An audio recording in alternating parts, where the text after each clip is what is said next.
Hello, everyone. Welcome to one more podcast session of DLife.in. I am Shashikant Iyengar, your host today. I am a metabolic health coach working in the space of low carb nutrition, especially for type 2 diabetes, hypertension, early CKD, neurological, as well as mental health disorder. So, I stand to be the most certified low carb nutritionist in India with more than 12 certifications. And I hold the prestigious title of being India's first Society of Metabolic Health Practitioners accredited metabolic health practitioner. Recently, I also completed ketogenic diet in mental health clinical training from Dr. Georgia Eid, who is one of the world's leading metabolic psychiatrists. Along with Anup Singh of D-Life India, uh, we had organized India's first ever low carb conference by the name Metabolic Health Conference in the month of October 2023. And this conference showcased top global low carb doctors speaking on the benefit and their experience with low carbohydrate nutrition in their patients. We are now shortly planning for the second one.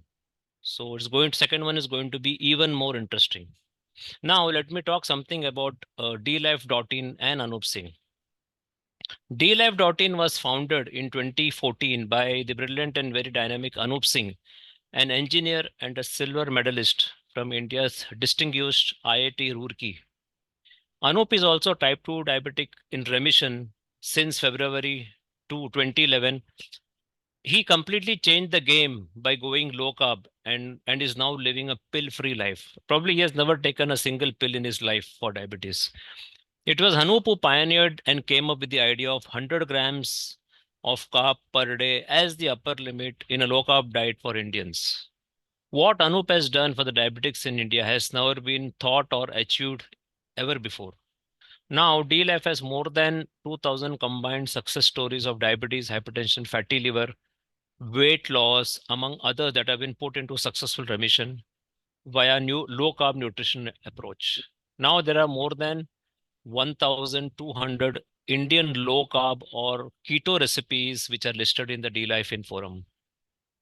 In 2021, Anup Singh and DLife were awarded the coveted Icons of India Award by the Outlook Group. What started as a community in August 2014 has now become the largest and fastest growing low carb platform in India.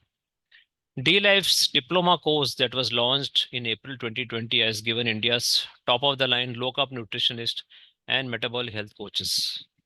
The DLife diploma is the most exhaustive low carb nutrition course in India and the only one which is focused on metabolic disease remission through a low carb nutrition approach. DLife diploma is the most sought after course, not only in India, but also countries like Australia, France, Guyana, Nepal, and others. We also have 12 doctors who are currently enrolled in the diploma course. So this shows the kind of credibility and acceptance which the diploma has in the low carb space. I am proud to be a member of the most coveted India's only awarded low carb nutrition community and the oldest one in India. So today we have a very interesting guest. We have Dr. Rupal Dalal. Dr. Rupal Dalal, welcome. Thank you. So I'll just give a very brief introduction of Dr. Rupal. Dr. Rupal is a US trained pediatrician and an adjunct associate professor at Center of Technology Alternatives in rural areas IIT Bombay. She also leads India's spoken tutorial team at IIT Bombay, which has created more than 100 plus tutorials on MIYCF in 15 Indian constitutional languages with 6 tribal languages. Dr. Rupal has initiated MIYCF clinics for Foundation for Mother and Child Health and Shrimati Malati Dahanukar Trust. She has also started Human Milk Bank at Wadia Hospital along with the help of local Rotary and private donations. She is the MIYCF consultant to various districts and states of India and has worked in the field of nutrition since 2007. So she's an author of various primary research papers and has written chapters in various books and magazines. So Dr. Rupal, welcome again. Thank you so much, Shashi. And So, thanks for so, having me. so can you can you talk about little more about yourself other than what was mentioned here? No. I'm trained in US. I came back to India in 2006 with my family. I had worked there for many years. And when I started, I wanted to kind of see what it was like to work in India because I had not done my MD in India. I joined this hospital, charitable hospital, Wadia Hospital. Uh, of course, I had come as a more of emergency medicine, urgent care pediatrician. So I was more into stabilizing children and, making sure whether they are admitted in a ICU or whether they go home. When I was there for 6 months in Wadia Hospital, this is a charitable hospital in prime area of Mumbai, and when I saw that it was so difficult for me to stabilize babies because they had no infrastructure. But what I saw that all these children were malnourished, and they were literally kind of because of poor infrastructure, children were dying of diarrhea and pneumonia. And that's when I decided that whether I go back to US or I stay here and stay basically work in underprivileged society and then make sure that the children don't fall sick. And for that, I had to work on nutrition, right? So that's how I got into nutrition of children. My training was not in nutrition at all when I was in the Okay. US. We used to have more of obese children, Okay. but undernourished children. But while I was working with undernourished children, I realized that as they were growing older, I mean, older children were metabolically unhealthy. Okay. Obesity was there, even in poor children. And also since 2017, I got into adult nutrition also because of my own metabolic health. Uh, in fact, I was diagnosed with hypertension, and being a medical doctor, I didn't want to get into this rut of medicine diya, first line of treatment, second line of treatment. So I kind of started doing a lot of literature search, and that's when I came across insulin resistance, and a lot of other, people from Twitter actually. So Ivor Cummins and, all those, Dr. Tim Noakes and everybody. And that's how I got into low carb. And within literally 3 weeks, my blood pressure fell from 150 over 100 to 90 over 60. In fact, I had to up my salt, So that's how, and since then, there is no going back, and I'm really kind of fortunate. I think it was God sent, that high blood pressure was God sent, because I was working on for undernourished children, but I realized that even children who looked healthy were not necessarily healthy, you know. So that's where I am. It's a very important statement you told, and I think uh, in India we are facing uh, undernourishment, and also people are overfeeding themselves. So there are two spectrums I probably we have. One is someone having high energy dense food with low nutrients. On the other hand, there also exists poverty where people are not getting adequate nutrients. I think so. This is. I think this is probably very strange or weird or very difficult situation for us. Yeah. So Yeah. we nowadays we keep hearing a lot of things. We also see a lot of things. The children, like in my own society, earlier we used to see very lean kids. Nowadays we see obese kids, Yeah. Yeah. and I Yeah. think Yeah. So you know what you're talking about, Shashi? You're talking about food security versus nutrition security, right? Because I work with in public health, so we look at population at large. You know, right now children are getting food security, in a sense they are getting rice, they're getting dals, from government. What they need for their body to grow, okay, physical growth, mental growth, cognition, that they are not getting. So they have nutrition insecurity. Food security is there. And that's true for adults too, right? I mean, we that's have true. calories, we have enough calories, probably more, right? But what we need to have that good metabolic health, and in fact, what I would say, what children are eating, same thing adults are eating. Children are not growing, they're growing like sideways. Mm. Similarly, obviously, adults don't grow, they don't grow tall, right? So it affects their health, they're becoming stout, and considering Indian population, we don't even have that luxury of becoming stout, we become metabolically unhealthy at a very low BMI, right? At a normal BMI, right? So, and there's a whole issue. It's basically phenotypically we are at disadvantage, you know. So that's the issue in India. So do you have any data on this undernutrition part? Yes, huge amount of data. So what we do at IIT Bombay, our students, they are into big data. Okay, so we do analyze NFHS 5, secondary data. So our students, they do data visualization. We also have CNNS data, which is basically Ministry of Health data, which I'm going to share. So if you allow me, I can share my screen. Please. And because it would be very kind of it'll be amazing to see that how our children are so undernourished at the same time, kind of obese also. So here.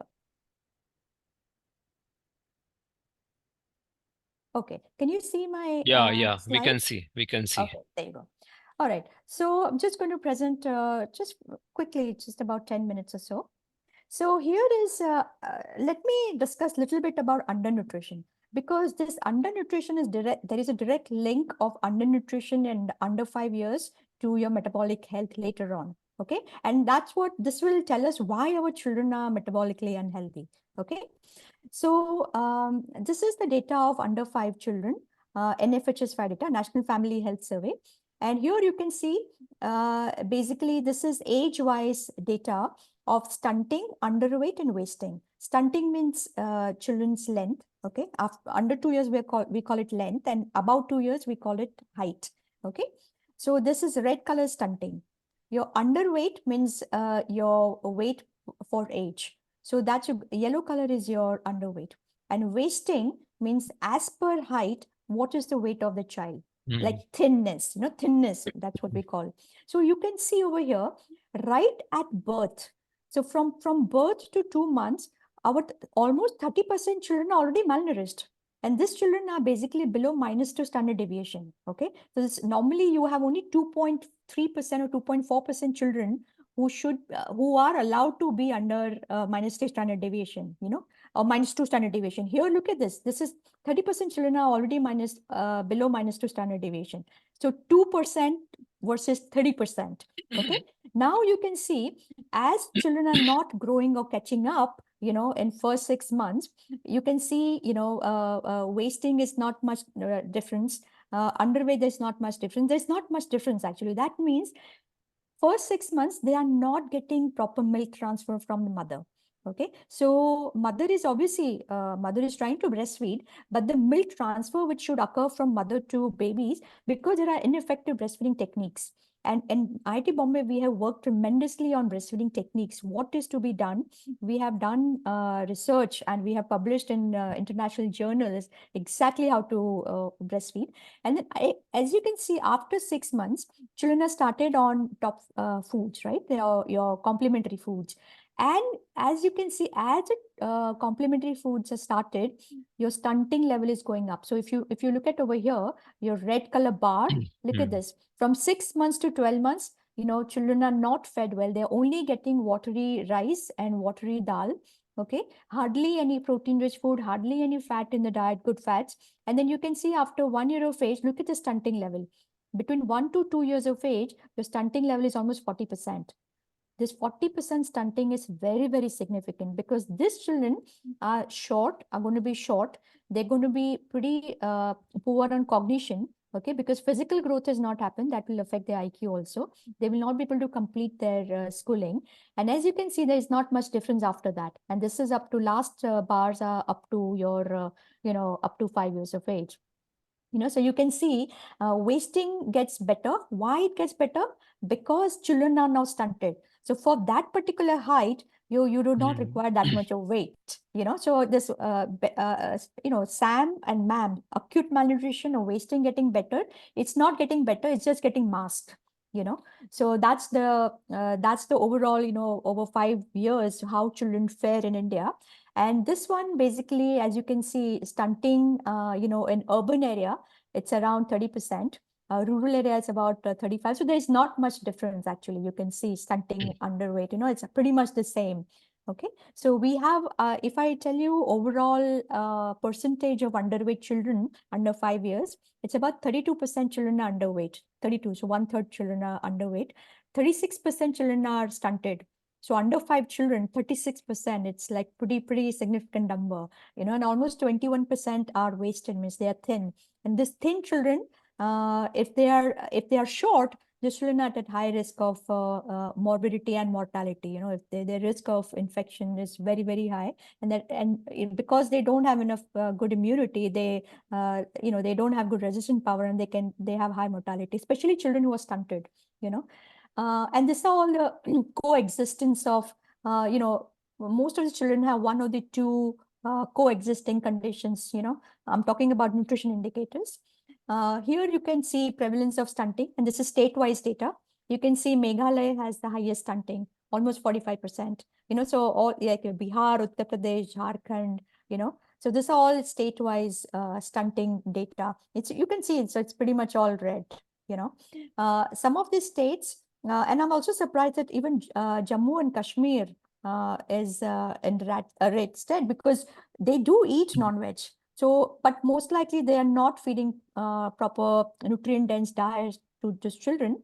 Here in Kerala and Goa, it's a little bit better, but what has happened in NFHS 5, stunting has increased in Goa as well as Kerala. Okay, that means that children are not properly breastfed under 6 months of age, and then also they are not starting nutrient-dense food. So that's what we are seeing. This is same pretty much underweight also. As you can see, Gujarat, which is one of the prosperous state, has almost 40% children who are underweight. So I think there is not much. It's not about rich or poor. It's about what food they are eating.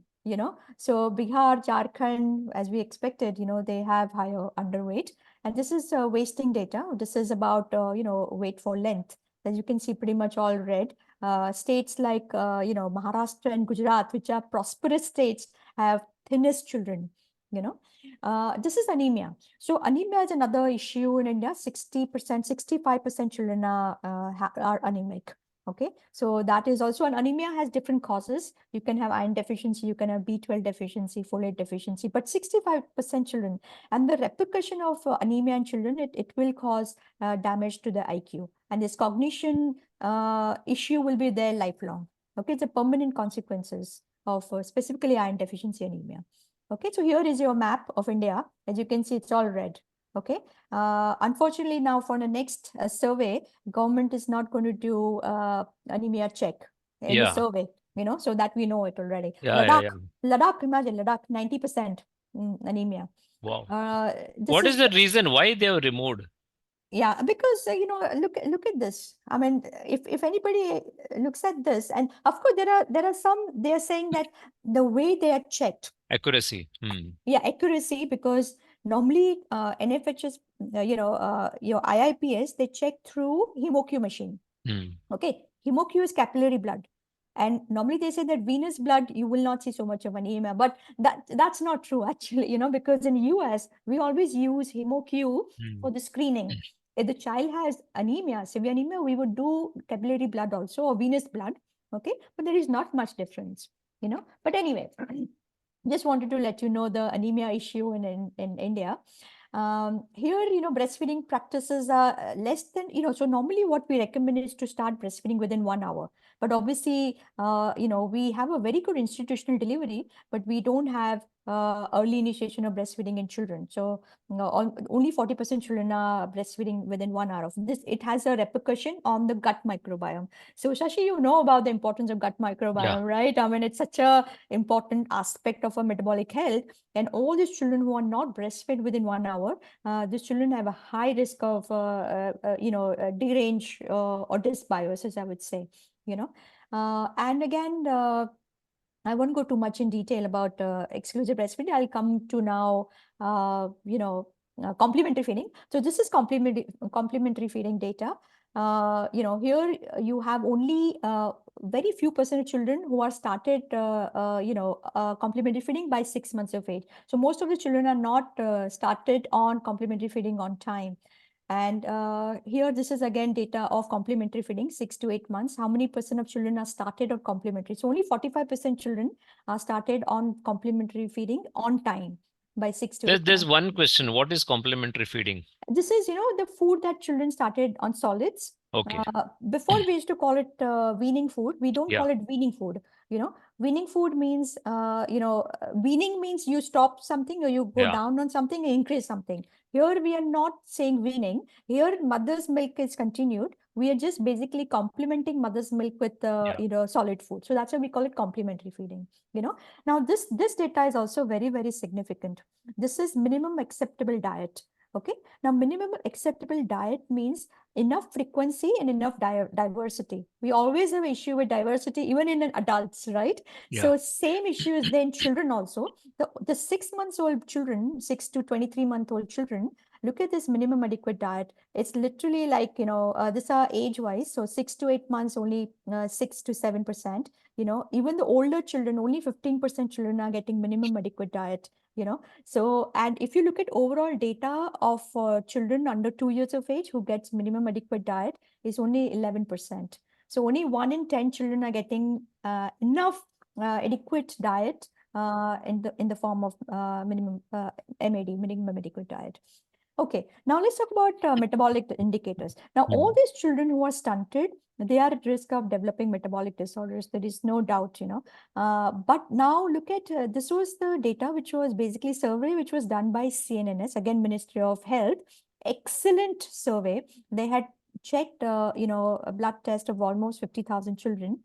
And here is the data. So you know how we always talk about triglyceride to HDL ratio, Yeah. correct? Yeah. And these children, this are 5 to 9 years of children, they have high triglycerides. So basically triglycerides more than 150. So if you look at the state-wise data, this is West Bengal. So you can see West Bengal has 67% children between 5 to 9 years of age have high triglycerides. So when you look at their dietary habits, most likely these children are having lots of fried food, probably lots of rice, right? Any food which will increase your triglycerides. So it's basically, obviously, Probably sugar also. Sugar also, absolutely sugar, no doubt. There is no doubt. But what is happening? They're probably eating fish also, but not on a day-to-day basis. Maybe once, or maybe they're Yeah. fried in seed oil. So here it tells you like what children are eating, and it's very, very interesting data. West Bengal 67% and Kerala 16%. And you will see that some of these coastal areas are doing better than others. This is percent of children 5 to 9 years of age with high blood sugar. So the fasting sugar of more than 100.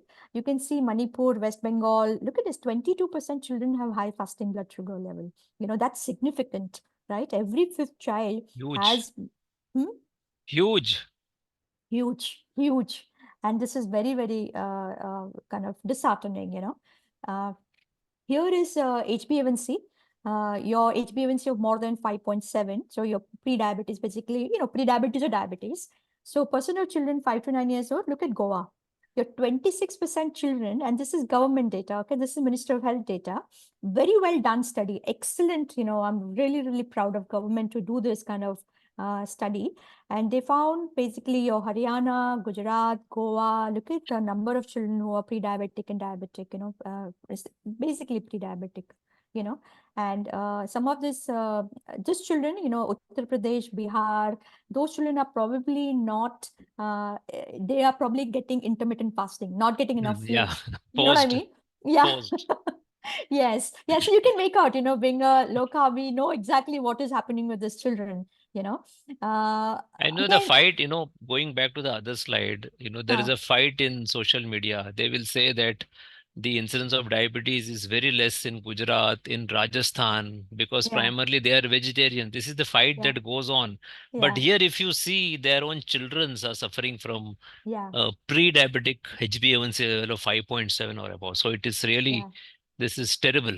Yes, it is terrible. It is terrible. Absolutely. And it's like, these children are, I mean, what I'm saying is if we don't change anything, it'll just get worse and worse. So we need to, and states like Jharkhand and Chhattisgarh, we always think that, oh, Jharkhand, Chhattisgarh, poor states, tribal states, but look at the condition, they feel that metabolic syndrome is only for rich children, but Which, it's not, right? I mean, look at Chhattisgarh, 13.5 work in Chhattisgarh, and Jharkhand, 15.4 children, 15.8. I mean, these children are predominantly getting rice, yeah, Now, I wanted to touch base on micronutrient deficiency also, because some of these micronutrients are very important, as vitamin B12, folate, because as you know that, most of the children are not getting proper, nutrient-dense food. So, personal children who are vitamin A deficiency in this age group, Mizoram has 46.8.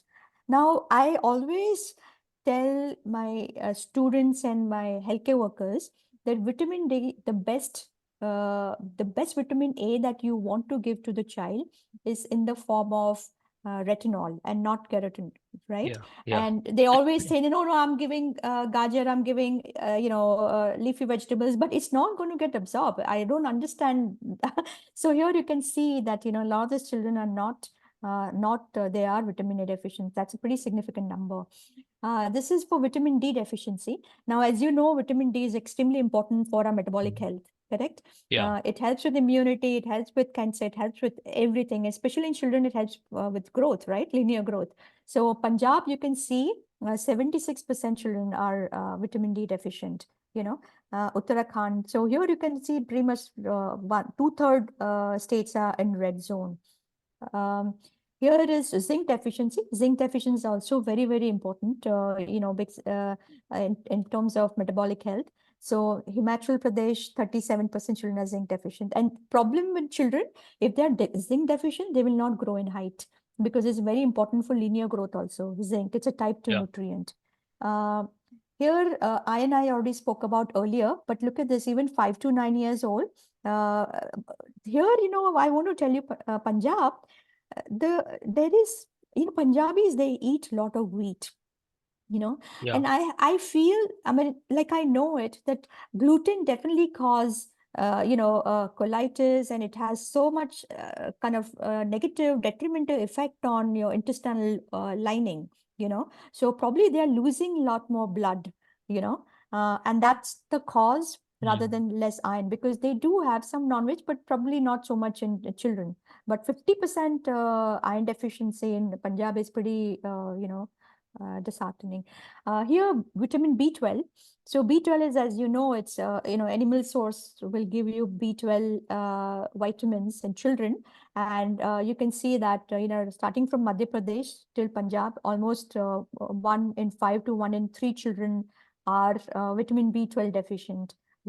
Nagaland, which has high consumption of meat, is 0% who have B12 deficiency. And as you can see, children who are eating probably a lot more non-vegetarian food, they have less vitamin B12 deficiency. So children who are probably predominantly vegetarian will need vitamin B12, supplements. Here, folate again, very important, because folate is not only important for anemia, but other, like, brain development and other infections also. So here you can see a pretty significant number of children between 5 to 9 years of age are folate deficient. We always think of iron, but we never Yeah. think of folate, right? So here, this is the data of your folate. See, And folate, I'm so surprised why India should be deficient, because we always take pride that we are vegetarians. yeah, Folate is present ample in plant food, but still we are deficient. yeah, So yeah, there is something terribly wrong in the way yeah, we either prepare it or we don't eat it at all. And that yes, probably comes back to the theory we always say that we eat a lot of grains. right. We don't eat even those fruit vegetable which is generally recommended. Right. Absolutely. Absolutely. So, and folate is, I mean, non-veg food has a high amount of Yeah. folate, and the absorption is probably better with this thing. So absorption bioavailability is a big issue in India. As you always talk about gut microbiome. So probably the gut microbiome is not good enough to absorb. Uh, So anyway, so now I'll proceed with little older children, adolescent, because we want to see how adolescents are doing in India, right? Because what happens, we feel that, oh, adolescents are still children, but if you look at the data, you'll be surprised that all these conditions kind of continue. So here, basically, when it comes to adolescent, 1 in 2 children. Now, adolescent is basically of course, 10 to 19 year of age. One condition, 38% children have one condition of malnutrition. No visible malnutrition means height and weight is okay. Two conditions almost, you can say almost 11% in boys, a little lesser in girls. Here you can see overweight and obesity. So in 10 to 19 years of age, you have 5% girls who are overweight, obese, and 5% boys. Too thin. So obviously at this age, probably they are not, probably rural children are not eating enough. So they are already thin to begin with, as I mentioned, the wasting is pretty high. So that kind of continues. Too short. So look at this, girls, 29% girls are too short. And if you look at that Lancet data, which I think Sashi had shared it on Twitter. Yeah. If you look at the average height of a male 19-year-old is only 5 feet 4 inches. And if you look at girls, average height of girls is only 5 feet. So we are becoming a stunted society, and that is all because of all this nutrient deficiency, both macro, what we need to eat, and micro, So this is the issue. Now, again, if you look at your micronutrient deficiency, look at girls in 10 to 19 years old, vitamin D deficiency almost 35%, so look at all this, all 30s, basically. And boys also, folate is 40% children are folate deficient and 10 to 19 years of age. B12 is also pretty high, significantly high numbers, who are folate deficient. Now, these are number of children who have 3 or 4 or 1 or more deficiency. So at least one deficiency, 85% children, girls, and 78% boys have at least one deficiency. That's pretty significant, At least 2 is almost 50%. Here, anemia, again, almost 40% children by age 12 years, they are anemic, So anemia is, again, bioavailability is an issue. Especially in iron deficiency and vitamin B12, bioavailability is a big issue. Here, if you look at anemia in different states, there's 12 states have the very high, more than 40% anemia. And I really thank UNICEF for providing some of the slides. They are their slides, and some of the slides are made by my students, as I mentioned. So here, like anemia, there are different causes of anemia. So again, in that 40% children who are anemic, what are the causes, right? So highest is, of course, your iron deficiency. With that, you also have B12 and folate deficiency. So we should not ignore B12 and folate deficiency. And what I feel that if children are given, if at least in non-veg children are given a good amount of food which has heme iron, that will improve not just iron deficiency, it will also improve B12 and folate. It'll improve zinc also. It'll improve vitamin D, everything. This is clear picture that why our children are anemic. And for vegetarian parents also, I do recommend mothers that at least for till they are adult, till they are 18 years of age, they have to have good amount of all these nutrients for their brain to develop. And I do recommend eggs for them.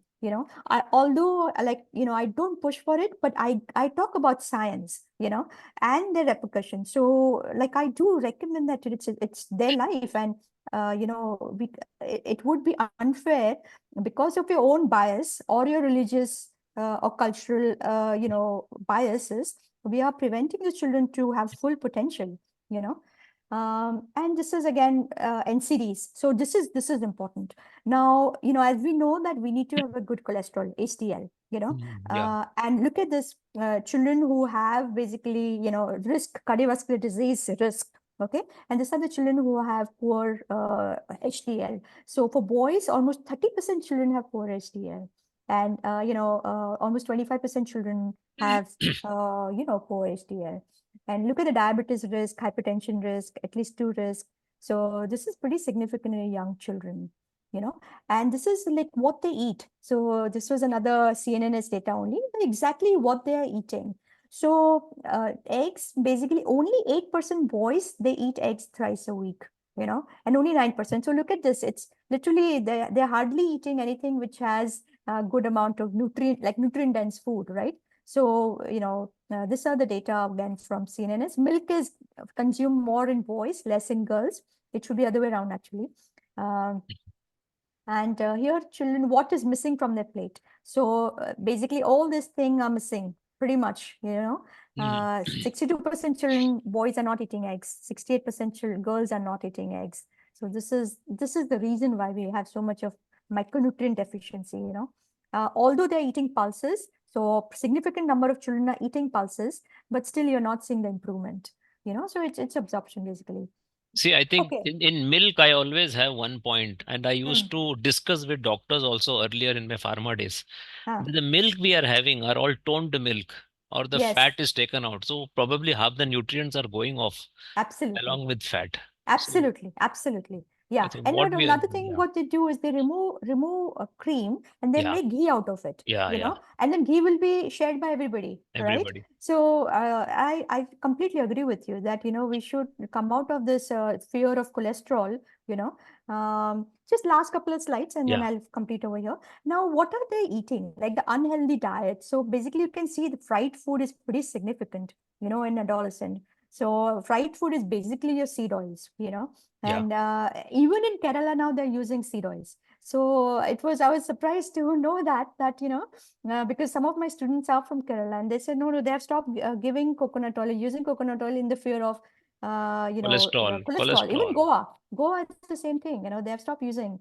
So, and again, there are, of course, other reasons for not doing well metabolically is your screen time. So you can see in girls, the screen time has gone up, and look at the number of hours they're on screen, and the physical activity has gone down, both in boys and girls. So this is also, when you don't have enough physical activity, when sitting in one place, there is no muscle resistant exercise, there is hardly any endurance exercise, so then, obviously children will not fare well, So, okay, so this is what I just wanted to discuss about, and this is just a snapshot of 5 to 9 years of age and 10 to 19 years of age.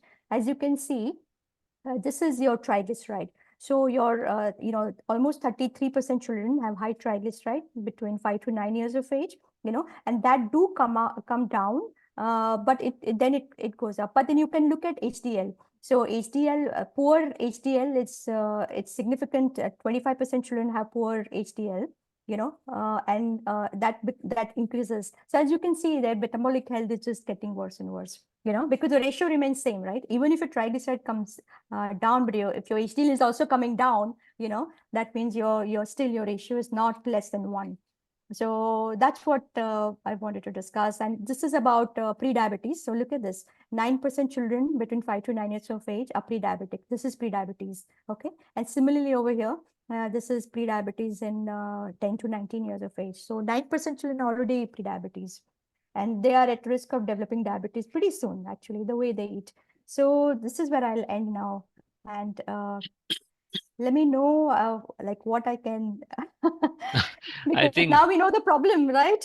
And, like now we know, that if we don't do anything, then adult physicians or physicians who are dealing with adults will, it will go crazy, I think, see, we know the implication of low triglyceride, and also it goes along with HDL also. And then it itself is a marker of insulin resistance. What we say is when TG goes up, that means person is insulin resistant. That means these Absolutely. these kids are diabetes prone right from that age.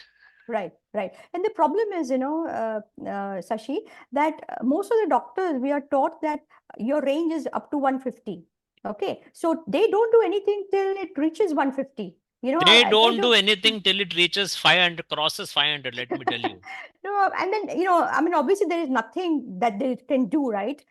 Because triglyceride, nothing works, you know. So, and this concept of carbohydrate increase in triglyceride has not sunk in yet, Yeah, you know. yeah. And also seed oil, right? I mean, seed oil, it's known to cause increase in, you know, seed oil, like fried seed oil with conversion of that omega-6 to trans fat, you know. And also it causes insulin resistance independently. So this is the biggest issue. And in India, we tend to reuse these oils. Yes. So the reusing of oil not only happens in this commercial establishment, but I know that even people at home reuse oil. Right. Absolutely. That's yeah. And then also adolescents, they have this habit of eating out, right? Yeah. So especially in Maharashtra, they are so fond of vada pav. They're so fond of all this fried food, you know. So and even just biscuits, right? So for example, I'm a you know, an RC research council of CFTRI. Okay. CFTRI is the institute which works on basically creating you know, technology for processed food. And you know, what I saw that of course a lot of this biscuit making processing, they have to use trans fat.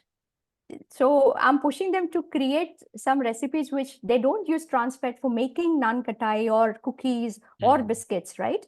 But they said it's very difficult to create that because you need to have a very solid fat to make that biscuit, right? So, but how to tell parents that what if you're giving any of these biscuits, those are trans fat dalda hai, you know? So all that we need to pass on this message to people, you know, that even the cake, the cream that they're putting, the cream is nothing but trans fat. And there is no, like, there is no legal thing that, you know, if I go to any shop, you know, and buy it and I eat it, no, who is going to tell that shopkeeper that don't put trans fat dalda in the cream, you know? It is So, declared in the label that it contains trans fat. So this is the beauty of India. I have read labels where they have clearly mentioned trans fat. yeah, no, but unfortunately, most of the people they eat from this mom and pop shop, you Yeah. know, so there's nothing written also actually. So, So how about malnutrition at the womb itself? oh, huge issue, huge issue. So, again, you know, kind of being trained in US and working there for so many years, I was so used to seeing such big babies at birth, right? Like 10 pounds, 9 pounds, you know, 3.5 kg, 4 kgs, 4.2, you know.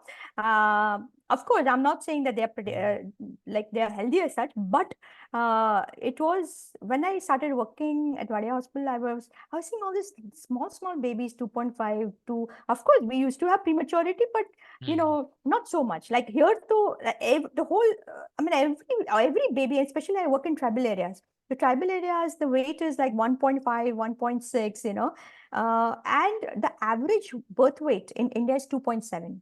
Okay. Now, average birth weight as per WHO, and which I believe it's true, is it should be 3.2 to 3.3 kg. For girl, it's 3.2. For boys, it's 3.3. Now, imagine right at birth, we Indians are born malnourished, you know, because mothers, and this is across the board, okay? It's not just for poor mothers. Even mothers who are educated, and I take care of a lot of educated mothers, you know, coming from IIT or even medical field, they put on a lot of weight. So it's not the for I'm talking about you know, educated mothers, but they put on weight in the wrong places. Babies are 2.5, you know, so it's basically they're not eating protein. It's predominantly carbohydrate rich food, you know, and you know they say, ah, it's my pregnancy, it's pregnancy. I'm craving this, I'm Craving. craving that, you know. So in the name of craving, they'll eat all this junk food, you know. But what they are not realizing is that for baby to grow, baby needs protein, good fats, you know. And that's what, and now in many tribal areas that we're working with government, a lot of these babies now, since mothers have been helped with proper nutrition knowledge, okay, and these are tribal mothers, babies are being born 4 kgs, okay. These are our babies, new, like tribal babies, you know, who were being born 1.5, 1.7, they are now 4 kgs. So, you know, many times, like, people think that, no, we are genetically small. We are not genetically small. It's just we don't have enough proper nutrition to grow and thrive, you know. So, and one more problem is that there is in doctors, okay, in pediatrician I'm talking about, there is this myth, and I want to tell this on this medium. Myth is that अगर बच्चू is malnourished at birth, मतलब बच्चू is low birth weight, less than 2.5 kg, that Bachchu is at risk of developing diabetes. That's not true. That's not true.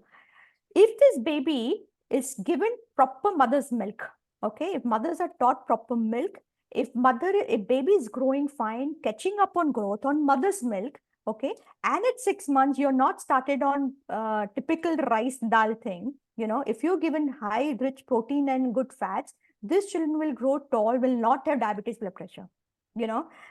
The reason people think that this low birth weight babies they are at risk of developing diabetes, blood pressure, because obviously, first of all, they are not growing. So low birth weight babies are not growing. Their growth faltering. They don't grow even like, you know, because mothers are not taught proper breastfeeding techniques. Then at 6 months, they are started on some carbohydrate rich food, you know, and then after 3 years, what happens as child becomes more independent, they start eating all this, you know, fried food, you know, biscuits, this, that. Obviously, they're going to become metabolically unhealthy, right?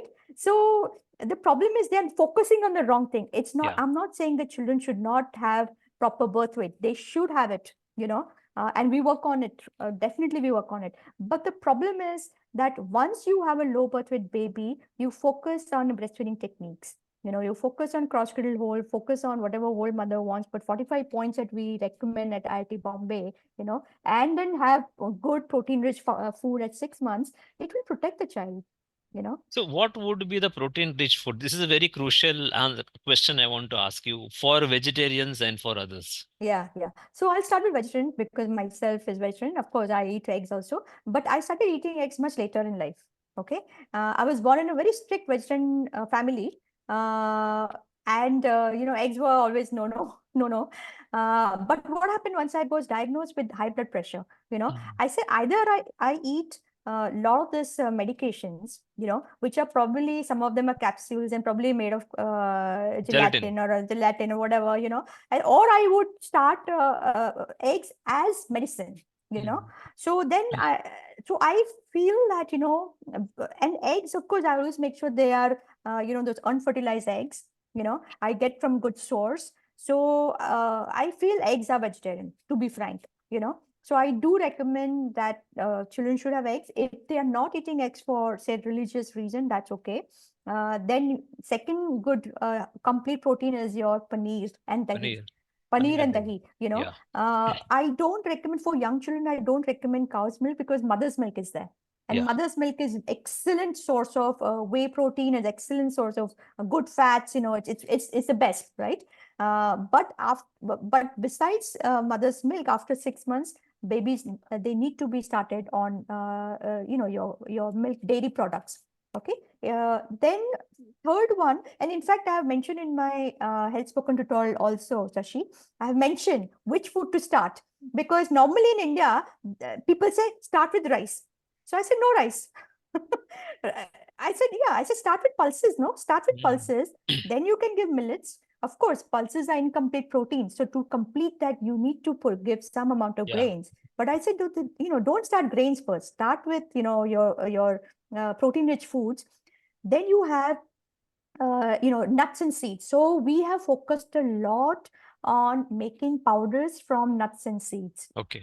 So because nuts and seeds are very high in minerals, they're high in protein, you know, they're high in, you know, they're mineral dense, right? So we have created recipes in multiple languages, 15 to 20 languages, of how to make these powders. Okay. We have taught mothers how to make powders out of sprouts, because, you know, children's stomach is only 200 ml, right? Okay. So in that 200 ml, if you were going to give, you know, they will not be able to make 200 ml diet. But even if 125 ml, if you're making only 100 to 125 ml food, you know, you want to make it very nutrient dense, right? So they can use these powders and they can put it in khichdi or whatever they make. But I do recommend to have khichdi not of rice, but millets. Okay. And that too, ancient millets. You know, I prefer that children have kodo or your whatever barnyard or little Barnyard. millets, and all those millets are so healthy. I'm not saying, I mean, relatively, Relatively, yeah. right? Because children are still, like at 6 months, child is still metabolically very healthy, if Yeah, child is on yeah. mother's milk, right? So if you start healthy food, which are rich in fiber, which are not just high glycemic food like rice and wheat, I think we would do fine, and fruits I've mentioned to start last, because this is the issue in Indian mothers, okay? They feel very proud if they give fruit puree. They feel very proud. They Yeah, feel proud. I'm giving apple puree. I'm giving yeah, yeah. pear puree. It's like it's like, rich status. They are very, so I tell them no, not to mix it. And I tell them to give puree. If you want to give puree, maybe as a dessert, but not puree, more like a soft fruit, they can bite on it, but that too after food, more like a dessert, just once a day. So that's So important. how Yeah. about introducing meat or fish? Yeah. At So on what non-veg. age? So Non-veg. non-veg, absolutely. So non-veg, we do recommend to start meat puree, fish puree right from 6 months completion. 6 months. Okay. Immediately. The first food. So in non-veg, first food should be non-veg. Okay. Yeah. So eggs, your meat puree, your fish is very good. So if people understand the importance of fish, children will have such high IQ. It's unbelievable that they're not understanding the importance of your DHA, EPA, Hmm. and giving the children that full potential to have amazing IQ, So I think people need to know. And of course, children also need pulses, they need vegetables. Vegetables are also very important in the sense that children need magnesium, potassium, right? So your green leafy vegetables are pretty good. Your palak, your other leafy Hmm. vegetables, some of those other, your cruciferous vegetables are very good, right? Your cauliflower, sulfur is so important, Hmm. your other methionine rich food. So I think, if once they go into nutrition, it's just so interesting, and you can have healthy life till 100 years of age without, if you start right. Yeah, Because what has happened with all of us, we didn't start right, and that's why we are struggling with insulin resistance. that is Imagine true. if That is if true. if we were absolutely healthy, we started healthy, and we continue to stay all healthy, then we would not have any all these issues of not to eat this, not to eat. We all can eat if we were healthy, but in a small amount, not like how children are eating nowadays, you know. Yeah. So one point of stunting first is, what do you think can prevent stunting? It is protein Uh, primarily, or what? Or is it all the micronutrients, or yeah. is a So combination of both? yeah, so stunting starts from the womb, as I showed you, Hmm. right? 0 to 2 months of age, 30% Yeah. children are already stunted. So protein in mothers, absolutely protein, And what we have done, we have a Nashik data. So we did a Hmm. district level training where we created 90 master trainers, master mentors and facilitators, and they were helping 7-month pregnant mothers to talk about high protein rich food. We were just giving knowledge, nothing else. Hmm. What we found that majority of the children were born normal, average, about 3 kg, so that was protein, of course. Hmm. Stunting reduced. Obviously, when child is growing, stunting is going to reduce. Then we also focus on newborn babies.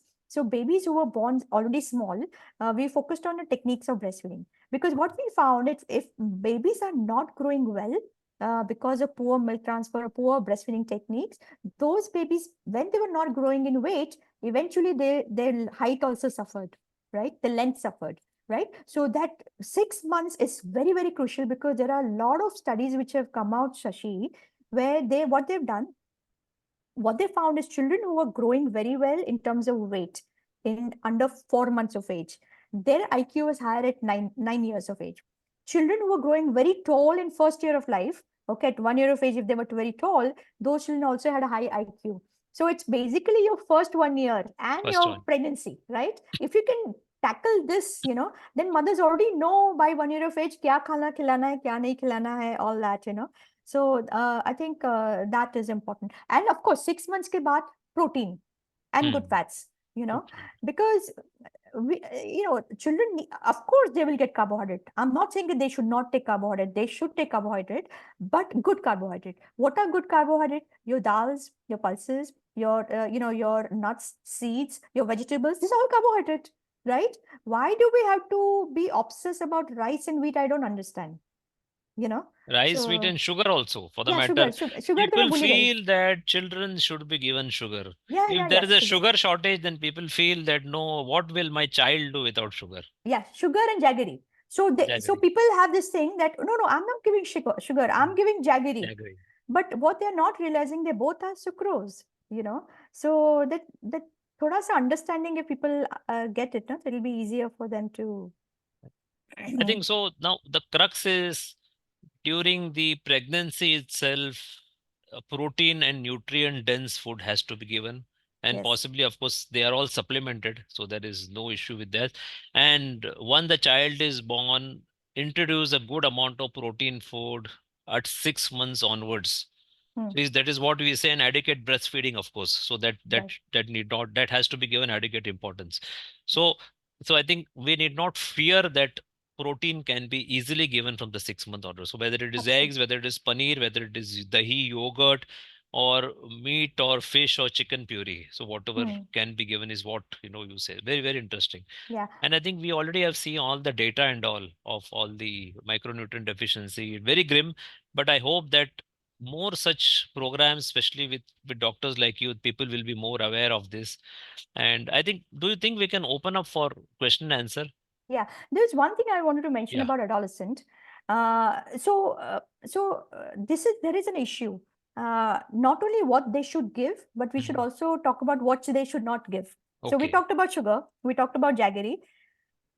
Most of the children in tribal and rural areas, this even in urban slum area, they started on biscuits by 4 months of age. Yeah, yeah, yeah. What they do, they take cow's milk and they put some biscuit and they make it like a porridge, and they give it. And then rich mothers, they would give some fancy cereals, Cerelac or something. They'll Mm. get it from US and they feel very proud about it. So definitely no junk food. Now, junk food doesn't mean that what you buy from outside is packaged food is junk food. What you make at home can be junk food also. Yeah, So many mothers, they make all this fancy fried food and sweets and no, this is homemade, but Mm. it is junk. So our adolescents need to know, especially girls, because PCOD is a big problem in Yeah. adolescent. you know I think that's so huge, yeah, huge it's problem. huge. And the problem is that it's not PCOD is a problem, but then once they grow and once they get married, infertility is a problem. Yeah, And all that starts early on, right? So I think people need to know that to avoid. Now, what I recommend, I don't say absolutely zero because that will not work. So what I used to do for my daughter is that whenever she used to get any sweet or any chocolate from school, I used to put it in the refrigerator and I used to tell her just have it every Sunday. So that instant gratification was, I made sure that she didn't have that instant gratification. So once or twice she remember, every Sunday obviously she would forget, but after third Sunday when she had with that chocolate, she said, this is so sweet. I said, yes, it is sweet, right? So what they're not realizing, yeah. it's an addiction. You have Addiction. to get out of that addiction. And fried food is also like that, right? Because when you're frying, especially buying packaged foods, there's so much of sweetness. They put so much salt. They put so much of all these chemicals. That It is, it's it is, addicting. it is engineered to be addictive. Of course, World's absolutely, top scientists, they they work on this food to make it as addictive as possible. absolutely. I think it's terrible, and people have to realize. And commonly nowadays, we see that even at home, the parents, they feed all the junk to the kids because it is easy for them. Just give them Yeah. some sweets, ready-made cakes, 5 rupees or 10 rupees packet chips, which we used to have once in a year. Probably it was not available, and even if it was available, these were once in a year affair. Yes. Now it becomes at least 2 or 3 times a day. I Yes, think this yes. is this. And one more thing I want to also mention for little older children, say 5 years and above, if you look at the diet, many parents, they feed at home. It's not that they don't feed, but still it's very carbohydrate rich diet. Yeah. So idli in the morning, then dhokla in the afternoon, then something in the, khichdi in the evening, so it is still, they make all this variety of food, but it's predominantly it's predominantly carbs. So what I recommend is to all parents, family members need to learn protein and carbohydrate calculation. They need to count theirs and their children also. So they need to understand that how much carbohydrate basically they're getting, I think this is a So very, very important point you touched, especially now. I have seen a couple of videos of celebrity nutritionists talking against protein. They say why we need so much protein and all.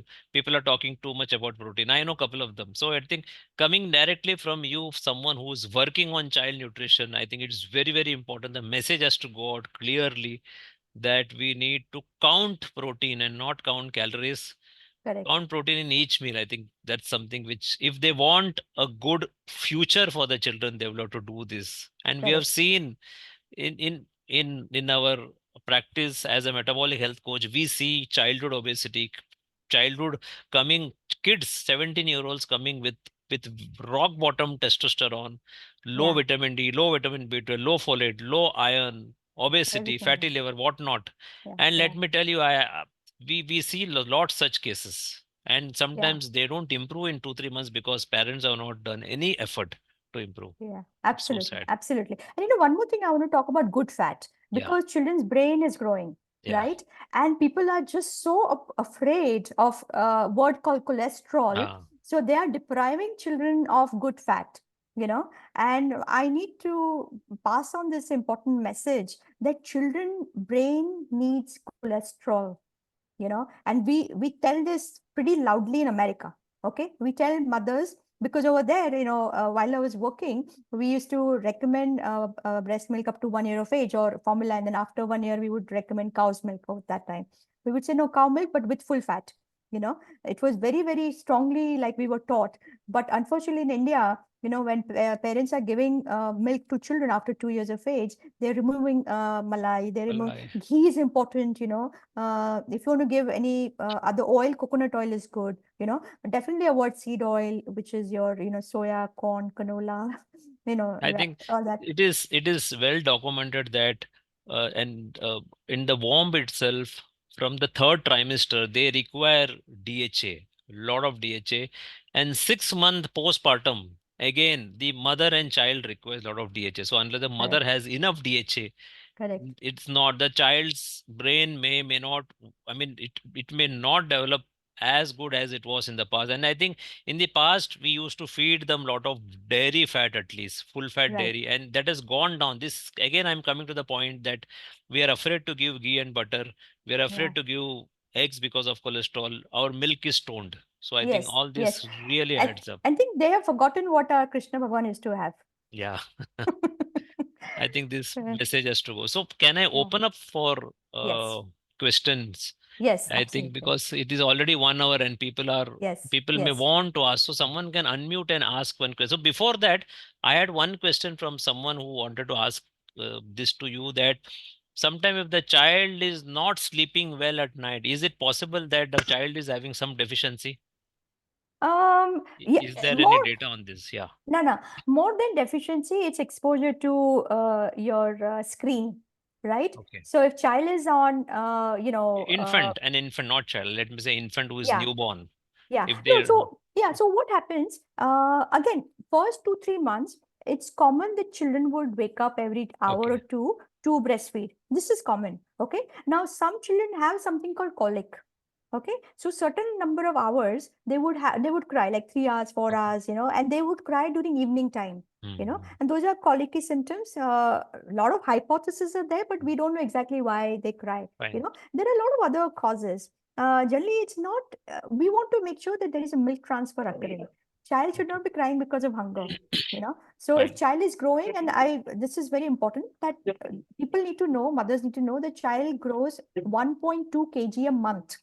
First 1 month, first Okay. 5 weeks, 1.2 kg. So if child is growing only 500 grams, then the child is hungry, and Hmm. that is one of the reason, Fine. So it's just the food is deficient, Efficient. Fine. So, So so yeah. Miriam, you want to ask something? Please unmute yourself.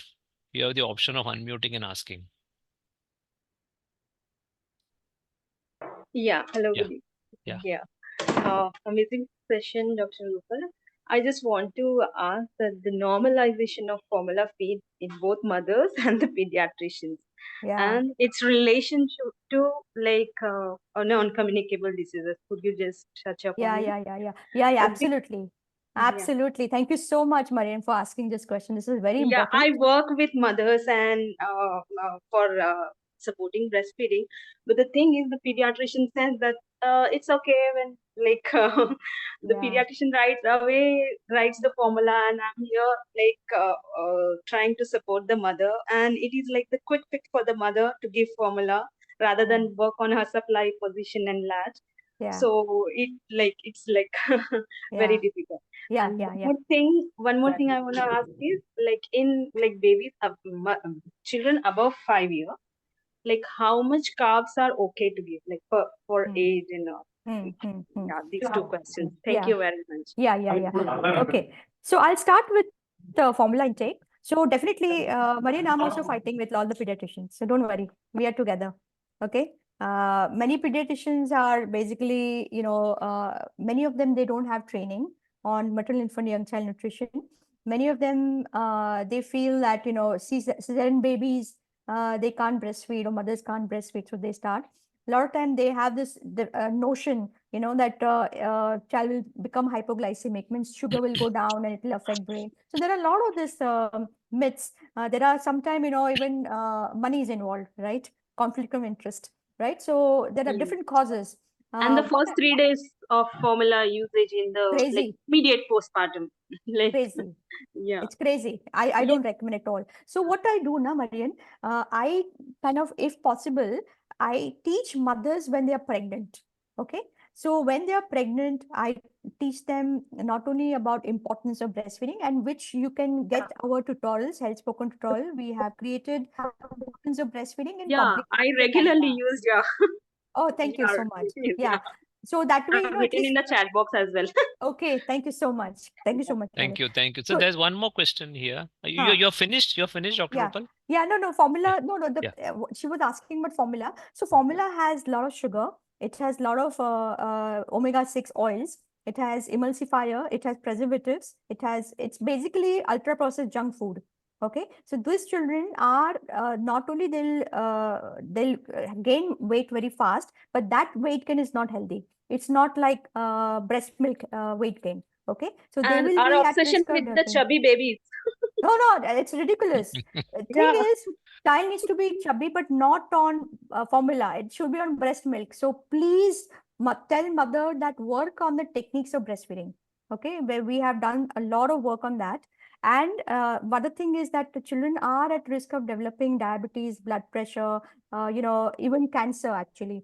Children who are formula fed, risk of developing diarrhea, pneumonia, everything. There are like thousands of which you will see in our tutorial, but definitely I don't recommend formulas.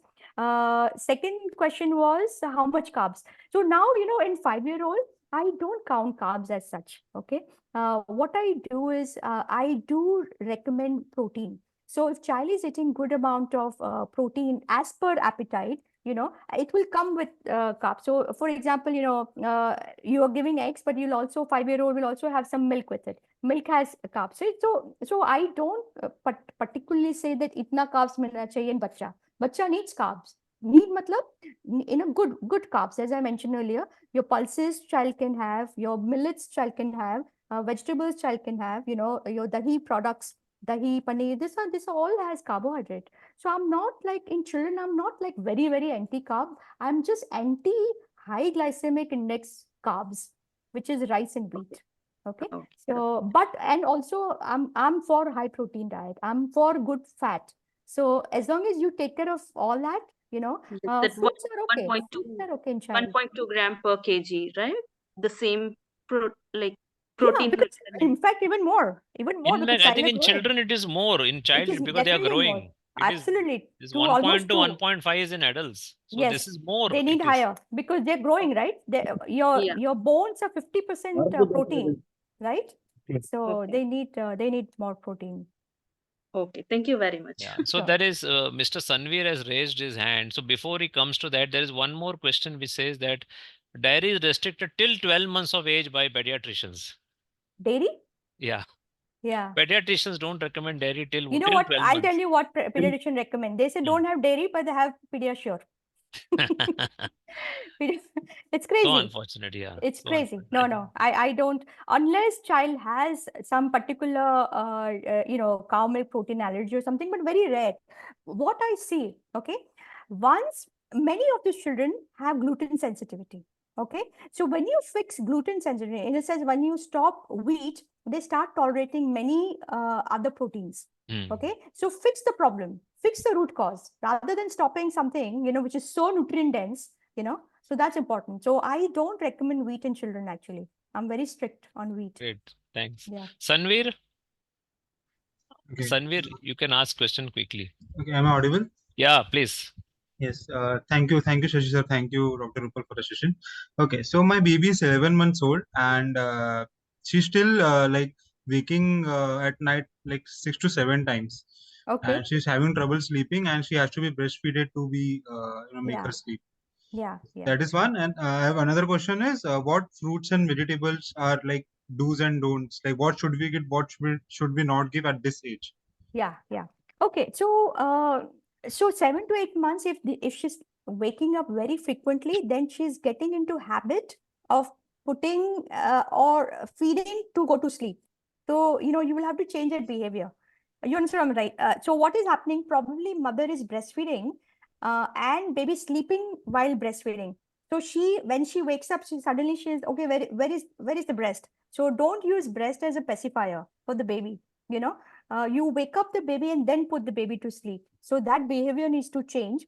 And another thing is, suppose if she had a very good feed, maybe you can sleep with the baby, like every alternate. Suppose baby had very good feed at 10 o'clock, and if baby wakes up at around 11:30, right? If it's 6 to 8 times, that means baby is waking up every hour, Yes. that means it's more of just for pacifying.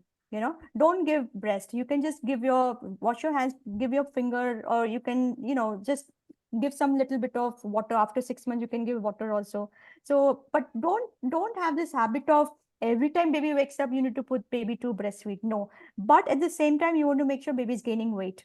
So, you want to make sure that in every feed, baby gets enough milk to be satisfied. Another thing, what I also recommend, that try to give more of hind milk. So completely empty one breast, because that hind milk has a lot of fat. Okay, and fat will cause satiety. So just do that. Again, you can refer to our videos, because I've explained more in detail, but there are different causes of, and main thing is behavior, basically, don't make it a habit. And what was the second question?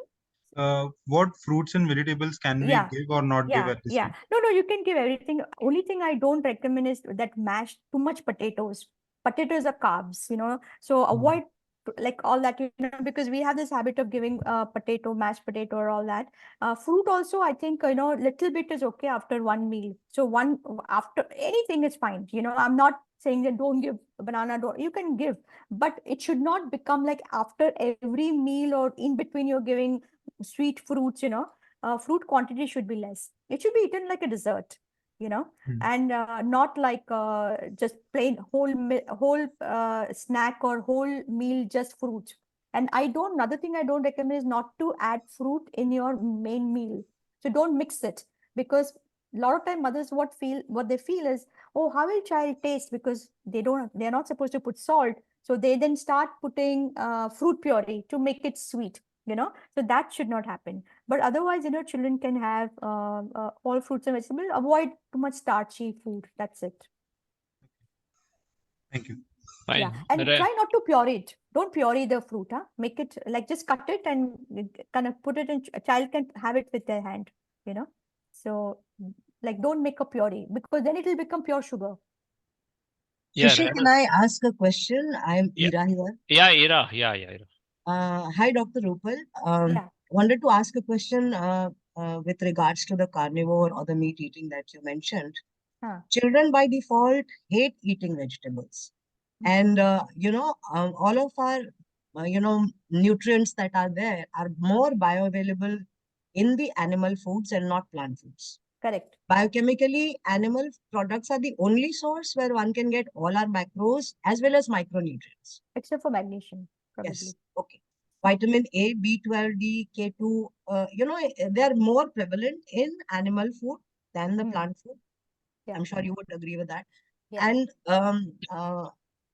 as a low carb metabolic health coach, we know that carbs are non-essential micronutrients.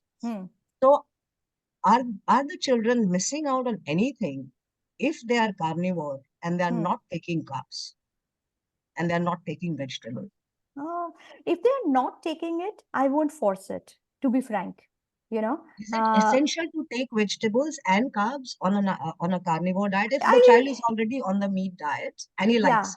No, I mean, I do recommend vegetables. I do recommend fruits because they need, especially in vegetables, they'll get, especially leafy vegetables, right? They'll get magnesium. Magnesium is important, I also recommend taking potassium, like in a form of vegetables, So I don't recommend carnivore diet for child. I don't, I do recommend that children should eat a variety of food because dietary diversity is important, and when we do a lot of this analysis, like a India level analysis, and which is 4 and which is 5, this MAD, a minimum adequate diet, has dietary diversity, so there are 8 food groups the child needs to have, it's not that it's not, a child is not eating any vegetables and fruits, nothing will happen, except for magnesium. I'm worried about magnesium, potassium, and vitamin C also.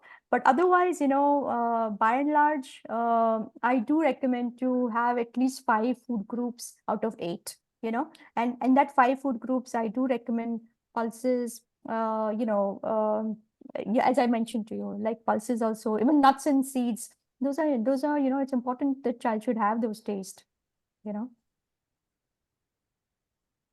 All right. Thank you, Shashi. You can take it. Yeah. Rahmatullah. Hi, Shashi sir, Hi. and Dr. Rupal. Thank you so much for giving the comprehensive brief on the kids' health. Actually, I have a question for the kids, those who are reluctant to take the carnivore or meat or chicken. What we can do to give them the protein which is required for them? Like we can use the isoprotein or the supplements which we have. Yeah. No. So obviously dahi paneer is pretty good. Dahi paneer.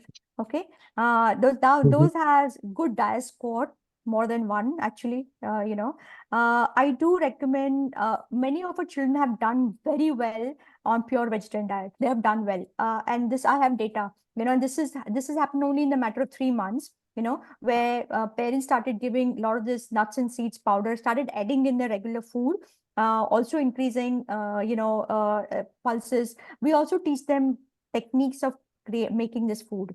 Okay, so what Shashi was mentioning, how we make this food, or what food processing we do in the kitchen is very important. So for example, I always say, if you're giving your pulses, right, your beans, it has to be not only soaked but also germinated, because that will improve the viability of many of those micronutrients, so it's important to understand those food processing at home. Soaking is important, germinating is important, roasting is important. So when you do all this thing, a lot of this anti-nutrients will, you will be able to reduce those anti-nutrients, and the viability will improve, so I think it's important that we teach mothers about nuts and seeds are very good actually, so you can just add these things and it can increase your protein. Thank you so much. Thanks. Sure. Leafy vegetables also have a lot of proteins. So leafy vegetables, as long as you cook it very well, it has good amount of protein, especially when you dry it and use it in a powder form and put it in, say, any food a child is eating, that will give good amount of protein, Okay. Do eating vegetables, that is phytate, do they hamper the absorption of protein, is what some question. Yeah. Yes. And that's why food processing at home is important. Yes. We have to kind of, for example, if you're giving nuts and seeds, it's important to soak it and then roast it, right? And that will reduce your phytate. But one thing I recommend is, when child is eating non-veg food, like egg or any other heme iron or heme protein, heme iron, I would say, or complete protein, I don't recommend mixing it with the vegetables.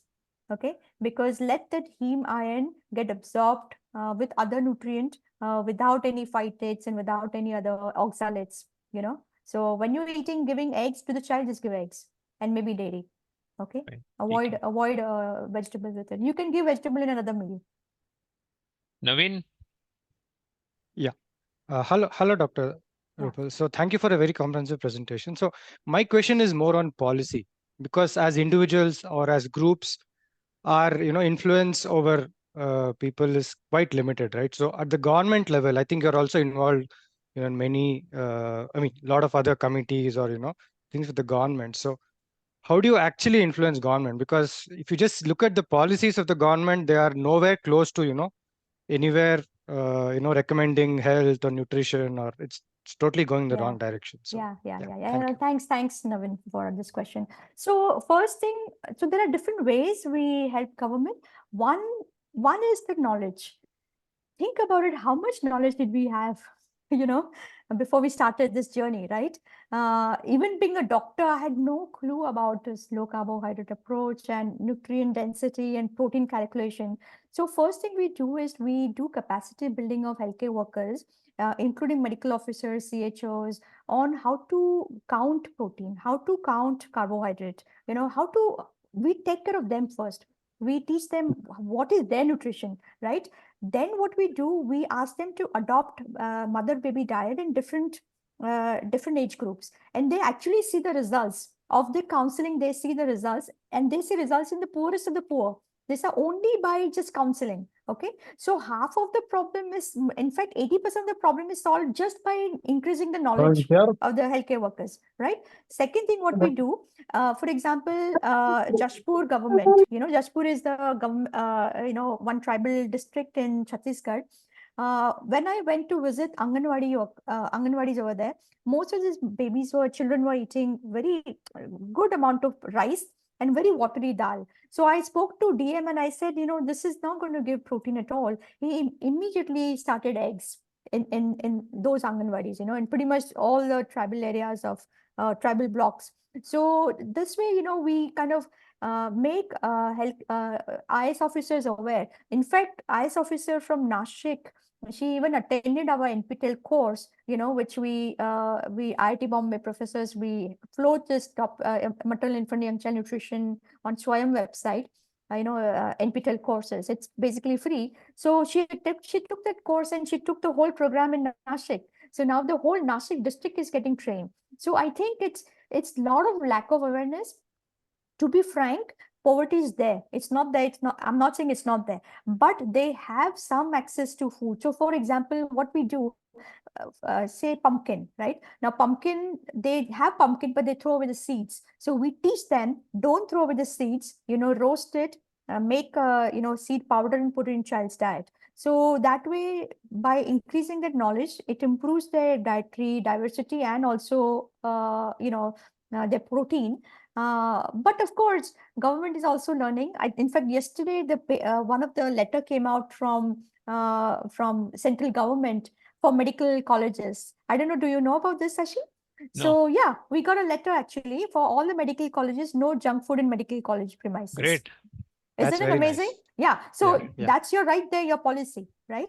It's just what we need to do is everybody who are on this, on this approach, we need to not only make noise, but actually really work in the field as you're doing, Sashi, making low carb champions, and then take that forward, because when thousands of people are following this approach, government will have to, or even doctors will have to work on it, right? They have to know it. Yeah. Thank you, doctor. Thank you. Thanks. Mariam? Yeah, my question is I was going through the NFHS 5 data. In that, they mentioned that the breastfeeding counseling is around 90+%. So where do that number come from? And when I see on the ground, that is not like real. So where did that number come from? And one more thing is, the hospital diets that hospitals provide for the patients, that is also very carb rich. What I have noticed. So, two things. Mariam. Yeah, I think what we can do is just tell your patients before pregnancy, that these are the issues. You're right. I mean, there's hardly any support, but they do have some amount of counseling through a MA program. So government has MA program, but it's not effective. So we need to work on the number shows it's 90 plus. 93, 96. And even, Mariam, one thing is I want to tell you that the exclusive breastfeeding rate is 67% almost, right? But still malnutrition is so much, right? So if you have exclusive, but it is not effective, what I feel. Exactly. Thank you. Thank you for talking my language. Thank you. Fine. There's one question whether any protein supplement can be given to kids. I don't recommend. Sorry. No. Many of the protein supplements are they are ultra processed again, emulsifiers. It's going to create havoc in children's gut microbiome. So just give kind of, I would say, nutrient dense, protein rich food. Eggs are the best. I'd rather give eggs than even to vegetarian child than to give supplements. Yeah.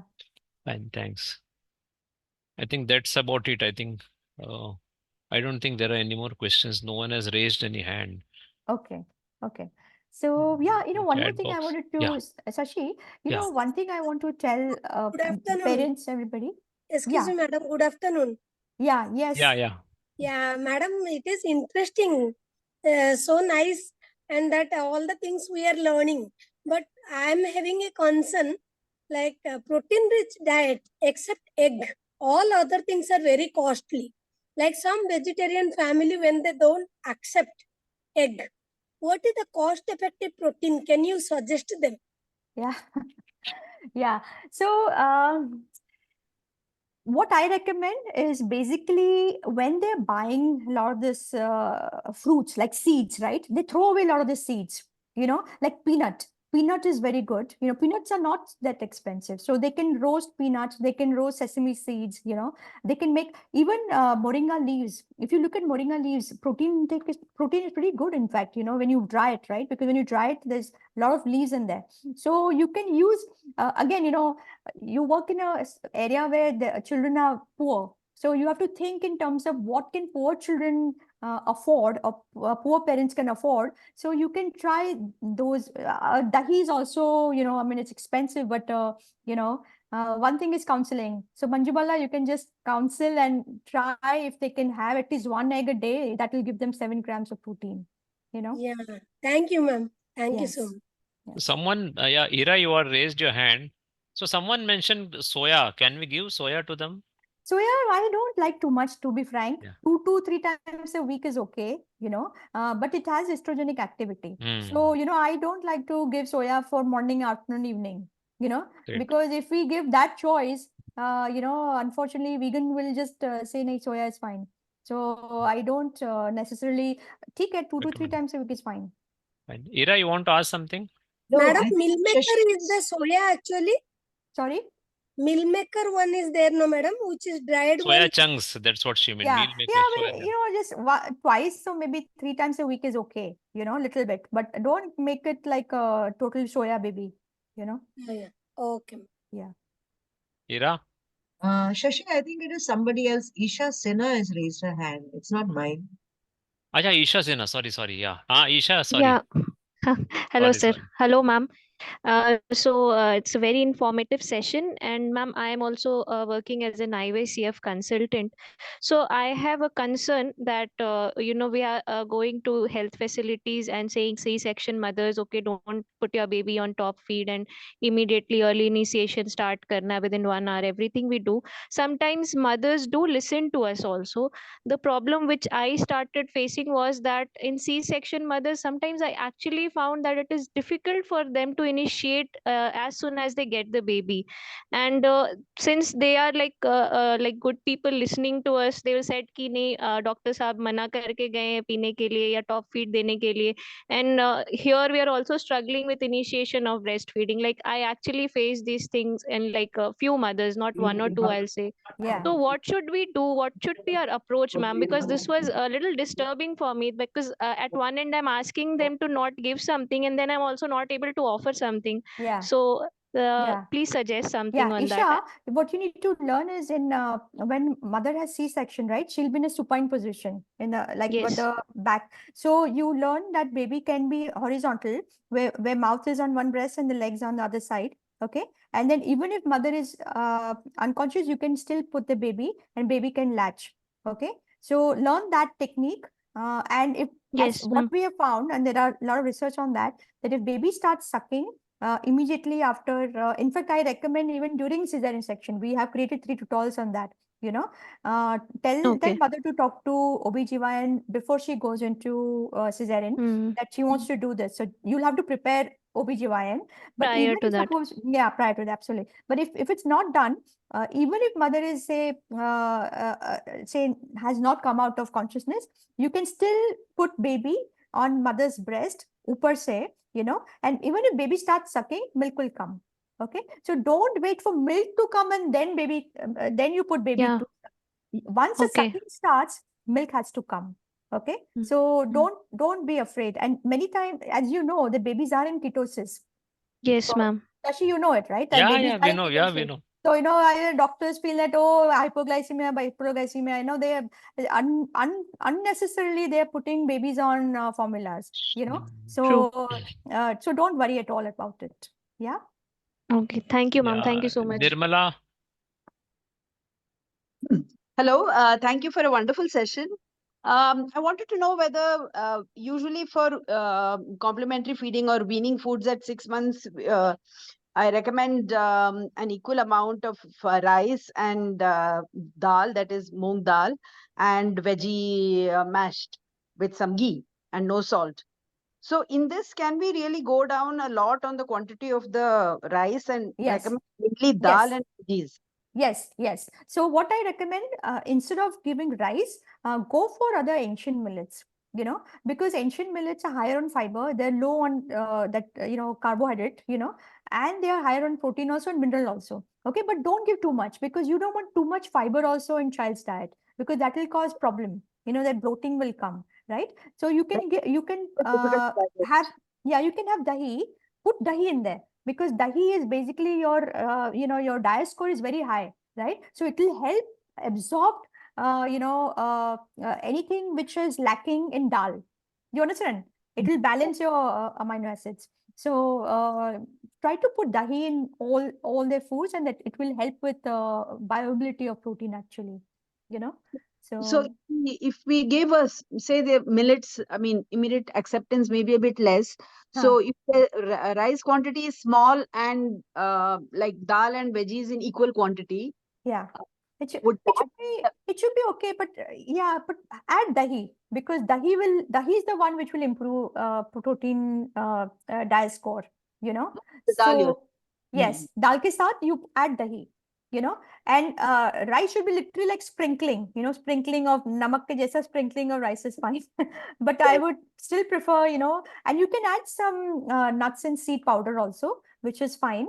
But again, a lot of these millets, you have to soak it for 8 hours. So soak it and then cook it. Don't cook it right away, because then it will become very hard. The soaking is very important. So even at 6 months, even though you may soak it, do you have experience to show that children are able to handle it? Yes, absolutely. But you're not doing too much. It's literally 1 tablespoon jitna, Right. So it's not, but again, we put a lot of homemade powders in there. So we put moringa powder, we put curry leaf powder, we put, nuts and seed powder. So we put all this, right? So actual quantity of rice becomes very low. We are actually, because of chance of cow's milk protein allergy, we are avoiding milk, like in the sense of fresh. What are the risk of having child having cow milk protein allergy? Very rare, very rare. This is actually a junk data which is It is a junk produced data, and it's anti-milk propaganda. yes, it is. And it is. unfortunately, our doctors are falling for it. Yeah, no, the problem is, I'll tell you, it is created by formula making company, because what happens, they have the special formulas for cow milk protein, right? So now they want to introduce this cow milk, hydrolyzed formulas, saying, no, cow milk protein, you give a hydrolyzed, which is so expensive, So don't worry. I think, try this and, child will be fine. And definitely avoid formulas, because when the child has dysbiosis, right? When a child has dysbiosis, child will not be able to tolerate anything. They will not be able to tolerate cow's milk, dairy, nothing the child will be able to tolerate. I'm talking about dahi and paneer. Okay. So fix that gut lining first, by avoiding wheat, avoiding formulas, avoiding seed oils. These are all basically will cause gut dysbiosis and leaky gut. Okay. So focus on the root cause and you will not have problems in children. And one more thing, sorry, starting breast milk within 1 hour, half an hour, immediately. So that will seal the lining of gut. Okay. Very important. Yeah, fine. Thanks. One Okay. final. Thank you very final much. from Mariam. One more final. Yeah, thank you for giving me that chance, because I've been asking a lot of questions. Like, how can I connect with you, Dr. Rupal? I'll send Sashi, I will give my email. Yeah. And I'm on Twitter also. So one more thing, what I can do, I request everybody to start watching our health spoken tutorials, because we have given very extensive understanding of maternal, infant, and child nutrition, also adult nutrition. So I think that would be great. It's health spoken tutorial, IIT Bombay on YouTube. And also NPTEL videos. So NPTEL, the courses and enrollment is on, and that will focus on, we have live lectures also, and, recipes also. So, yeah, and this I have are free. enrolled for that. Yes. Okay, great. Yeah, I'll it will see be you there. starting on 22nd, right? Yes, 25th. Yeah. So please give us that link. We will upload it in that YouTube channel, so that when people see, they can join that. Okay. So I think it's already 1.5 hours we have taken. See, your topic is so interesting that I have not asked most of the questions which I prepared. So we can actually go on for another 8 hours talking on this, because it is such an important topic and probably endless topic. And once again, I wanted to thank you very much for coming in this podcast and specifically talking on this subject of the metabolic health. And today we have realized, I think, the crisis we are sitting in. I think we have been only seeing the data that 100 million diabetes, 136 million pre-diabetes, 36% of the population are hypertensive. This is mostly adult data. Now, when we see the child data, it is more scary. What is the future of India if our child is going to be insulin resistant, having higher triglyceride, higher HbA1c, higher fasting blood sugar, and a lot of malnutrition in terms of deficiency? It is scary, and I hope that such programs will get more awareness among not only doctors, but also healthcare workers and other nutritionists to understand that nutrient dense food and especially higher protein is what is required right from childhood to adulthood to probably geriatrics, of course. Yeah, right from conception. Conception, yeah. Or pre-conception itself, yeah. Actually, it's a life cycle, right? It's a life cycle. Thank you, Doc. So what is your, do you think you have some few 2-3 lines synopsis for us to take, for everyone to take? Yeah, 3 things. One is pregnant mother nutrition, protein, and good nutrient dense food, not too much carbs. Babies immediate learning proper breastfeeding technique, effective breastfeeding techniques, cross-cradle hold, which I've mentioned, and monitoring weight gain. Baby should gain 1.2 kg per month for first 2-3 months. Okay, so I want babies to be 9 to 10 kgs by the time they're 6 months. They'll be tall. Okay, and the third thing is, I would say 4th thing actually. Third thing is complementary feeding. Again, protein and good fats. Focus on protein and good fats. Children will get carbs anyway. And then after once they are little older, keep them on low carb till the last day. Low carb, high protein, and good fats. Yeah. That's what I recommend. That's it. Thank you. It's Anup, simple, right? Very simple. Yeah. Anup, you want to give a final message? You're muted. Anup. Muted. Yeah, Anup. our final message has been same, for last 10 years almost. Low carb, high fat, and high protein. And thank you, Dr. Rupal. And we would be needing all those, slides and charts, because we'll use it aggressively as To many promote. times as we can over Twitter, because just to convince people who are not ready to be convinced. Yes, yes. And one thing I want to tell you, Sashi, before I leave, Yeah. I just got my blood test done. Okay. And my triglyceride is 50 and HDL is 106. Wow. Talk about less than one. People 0.5, people will 0.4. think that this is impossible. This Yeah, is yeah. huge, And huge. nothing has changed. Like, it's not Yeah. that I've done more exercise or anything. So, a lot of time people feel that HDL is because of exercise. It's BS. It's all what you eat and I what you don't recall- eat. And that too on a vegetarian diet. I'll recall reading this somewhere, and you had tweeted this sometime back. Yeah, but that was long time ago. Even now, I Long- just got it yeah. done 2 days ago. So I said I will share the news with you. Okay. Thanks. Okay. Fantastic. So thank you very much. And I think Dr. Rupal should share her 1 week's diet plan. What she ate for the last week. Yeah. Thank you. Thank you. So we'll have more sessions with you, Dr. Rupal, in coming times, and we'll pick up specific topics. And this subject is vast, really. Thank you very much. Yeah. Thank you. Thank